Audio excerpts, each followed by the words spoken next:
Hey guys, it's Whitney. Welcome back to my channel. Today I'm going to be doing the Get to Know the Fantasy Reader tag. I decided I wanted to do this tag after I saw it on Sam from Thoughts on Tomes channel. I thought it would be a great way to find other people who read a lot of fantasy books and a specific way to find people who read a wider variety of fantasy than just YA fantasy. And I'm not hating on YA fantasy. I read YA fantasy. It's just I feel so out of the loop when it comes to adult fantasy, and I sort of have to stumble onto the adult fantasy books that I want to read, and I've pretty much just stumbled onto the ones that I really enjoy. But I'm gonna go ahead and just dive right on into the questions, and the first one is your origin story. And basically this is just how you came to read your first fantasy novel and what it was. I feel like my answer is gonna be the same as a lot of people my age, and that's gonna be Harry Potter. I was pretty young when I started reading them, and I don't really remember a whole lot about how I came to be interested in them. I know that it had something to do with my neighbor because he read them before me, and I remember him talking about them, and apparently at some point my grandma decided to get the first 2 books for me. I don't know how that came about, but I do specifically remember sitting in my grandma's living room reading the first couple chapters of the first Harry Potter book. And to be honest, I wasn't even really a big reader as a child. I read because we had to do AR points, and I enjoyed reading, but my parents weren't really readers, and I didn't have many people in my life who I just saw read for fun. So it always kind of just struck me as something that was done in school, for school. The second question is, if you could be the hero or heroine in a fantasy novel, who would be the author and what would be a trope you'd insist be in the story? So everything in me says to pick V.E. Schwab or J. Kristoff or someone like that, but I don't feel like I'd die quite as quickly in a V.E. Schwab novel. I think I'd have time to suffer and be tortured, whereas in a J. Kristoff novel, I might just be killed off right away. Brutally, probably. So I decided that I was gonna go with another favorite of mine, Shauna Mcguire. So I decided that I was gonna go for Shauna Mcguire instead of those guys because people tend to actually live in Shauna Mcguire's books. And also there's just a lot of whimsy and weird stuff that goes on in Shauna Mcguire's books, especially the Wayward Children series, but she does have another book. She has a lot of other books actually, but the one specifically I know is Dusk or Dark or Dawn or Day, and this is like a unique take on a ghost story. She also writes under a lot of pen names, so there's a lot of leniency as far as genre the story could be in, because she does fantasy, she does sort of like horror fantasy, the one with the mermaids, Into the Drowning Deep. She also does like paranormal. She's got a couple of those series, and there's a zombie series. So I have a hard time with identifying what a trope actually is, because I know there's the chosen one trope, and honestly when you say a trope, that's the only one that comes to mind. So we're gonna pretend that the thing that I have chosen is a trope, and it will mean that I have to die. One of my favorite weirdly specific elements in stories is when a character is killed somehow. Maybe it is naturally, maybe it is by someone's hand, and they're brought back to life somehow, usually by something strange and otherworldly, and they come back changed. Sometimes they're fine and it's little things that just kind of creep in. Sometimes they come back and it's all at once. Sometimes other people will never notice this thing. Sometimes it will horrify people. I do have a couple of examples, but unfortunately if I shared them they'd be spoilers, so I'm not going to. But yeah, I really enjoy that in stories. I don't know, it's just a really interesting thing to see people play around with. I have actually played around with it myself. The third question is, what is a fantasy book you've read this year that you want more people to read? For me, I think that's gonna be Steel Crow Saga. I am kind of disappointed that it is a standalone, because I think the ending leaves it open enough that there could be sequels, but it's tied up well enough that it doesn't need them. It's an Asian inspired fantasy, and it's sort of like Pokemon meets Avatar: The Last Airbender, and for once I feel like those comparisons are actually warranted and true, and I feel like the author does a really good job at helping us get connected with the characters pretty early on, as well as being able to set up a really good system of world building without it feeling too complicated, even though it really could be. The fifth question is, who is one of your auto-buy authors? And I feel like I should just do a whole video on this. So V.E. Schwab will always be an author that I will auto-buy. I have her adult fantasy series, her young adult fantasy series, her middle grade series, but I feel like that is just so obvious.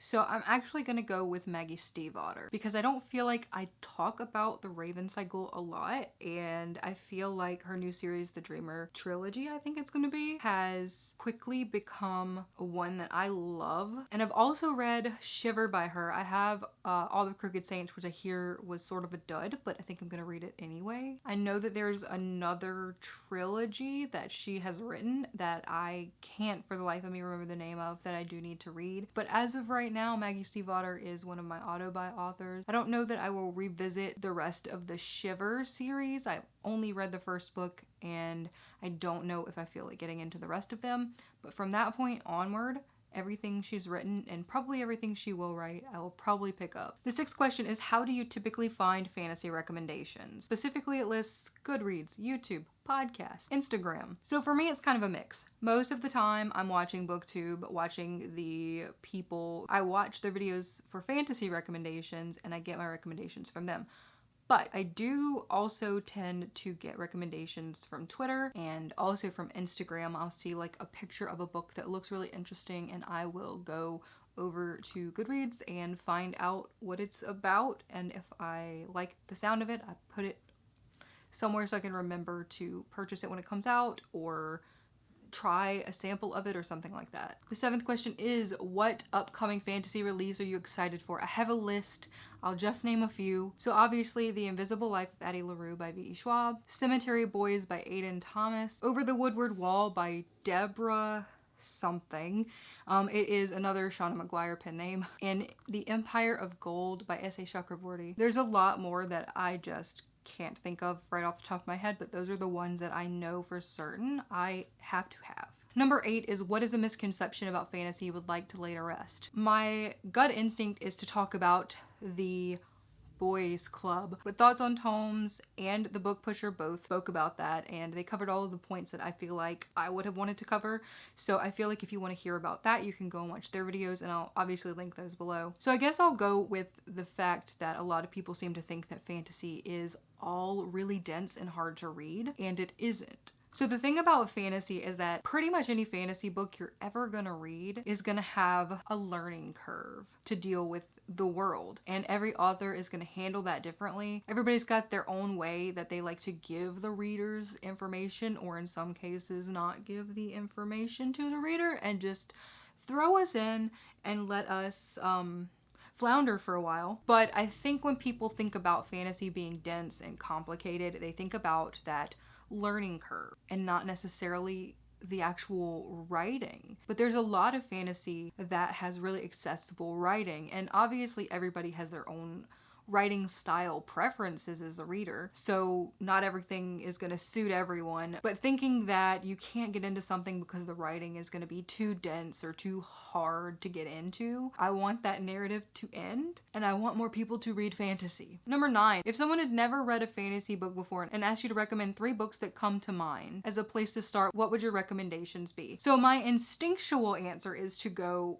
with favorites, obviously, and those are Shades of Magic, City of Brass, Wayward Children, but I don't really like to do umbrella recommendations, so I feel like it really just depends on the reader. Is this reader someone who hasn't really ever been a reader and wants to get into fantasy? If that's the case, I would recommend them some novellas, because I feel like a novella will be pretty short and easy to get through, but it'll also give you the opportunity to get like a taste of all of the different feels that you can find in fantasy. So specifically, we have Dusk or Dark or Dawn or Day. This is by Shauna Mcguire, one of my favorite authors. This is a really interesting take on a ghost story.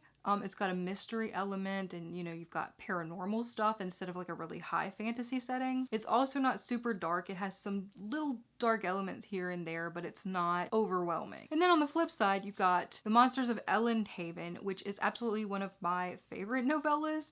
It is dark, it is gritty, it needs trigger warnings because it does. It's dark, it's gross, it's got some villainous main characters. A lot of people would probably call them morally gray, but I think they're more on the villainous end of things. There are reasons for that, and it's also got a bit of a learning curve with the world in it because we're not set in our world. And there also are little hints of magic and stuff in this. If it was a romance reader asking me to get into fantasy, I would actually recommend them a YA fantasy, Strange the Dreamer by Laini Taylor.